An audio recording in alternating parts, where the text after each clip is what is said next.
जब कुएं में कैद इच्छाधारी नागिन को 300 साल बाद बाहर निकाला गया, फिर उसके बाद जो हुआ उसे देख सभी के रोंगटे खड़े हो गए। दोस्तों, वीडियो शुरू करने से पहले एक बार सच्ची श्रद्धा के साथ कमेंट बॉक्स में हर हर महादेव जरूर लिखना। दरअसल दोस्तों, सालों पहले नागपुर में घोटा नामक एक गांव हुआ करता था। एक बार उस गांव में एक ऐसी घटना घटी जिसे देख हर किसी के होश उड़ गए। दरअसल इस गांव में एक गहरा कुआं था जिसमें काफी पानी भरा हुआ था। पूरा गांव उस कुएं का पानी पिया करता था। इस बात का किसी को पता नहीं था कि इस कुएं में एक इच्छाधारी नागिन रहती है। माना जाता है कि वह इच्छाधारी नागिन किसी साधु के श्राप की वजह से ही इस कुएं में कैद थी। लेकिन 300 साल बाद एक साधु की टोली ने उसे बाहर निकाला। लेकिन इसके पीछे एक बड़ी वजह थी।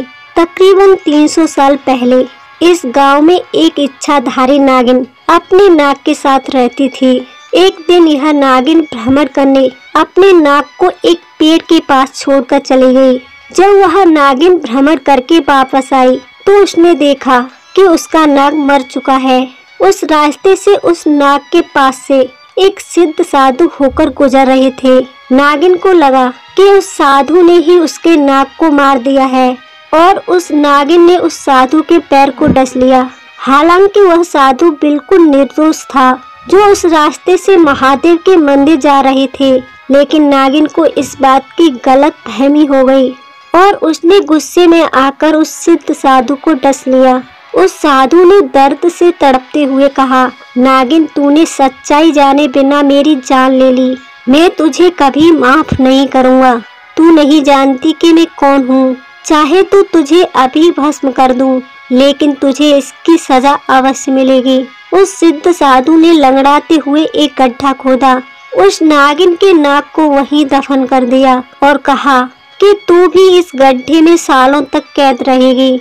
फिर उस साधु ने नागिन की पूंछ को पकड़कर उसे भी वहीं फेंक दिया और दोनों के ऊपर मिट्टी डाल दी। हालांकि नाग तो मर चुका था, लेकिन नागिन सालों से वहां जिंदा रही। देखते ही देखते वहां एक कुआं बन गया जो कि किसी ने नहीं बनवाया। एक दिन उस कुएं के पास से एक सिद्ध साधु अपनी टोली के साथ वहां से गुजर रहे थे और अचानक से उनको ऐसा एहसास हुआ कि इस कुएं में एक नागिन है जो कि सालों से फंसी हुई है। माना जाता है कि वह साधु उस सिद्ध साधु के कोई विशेष चेला थे। उसके हाथों से नागिन का उद्धार लिखा था। फिर उस साधु ने 300 साल बाद उस नागिन को अपने मंत्रों द्वारा कुएं से बाहर निकाला और साधु का चमत्कार देखने के लिए आसपास के गांववासी वहां इकट्ठा हो गए। देखते ही देखते आखिरकार 300 साल की सजा काटने के बाद वह नागिन बाहर आ गई और चुपचाप जंगल की तरफ चली गई। अभी के लिए बस इतना ही।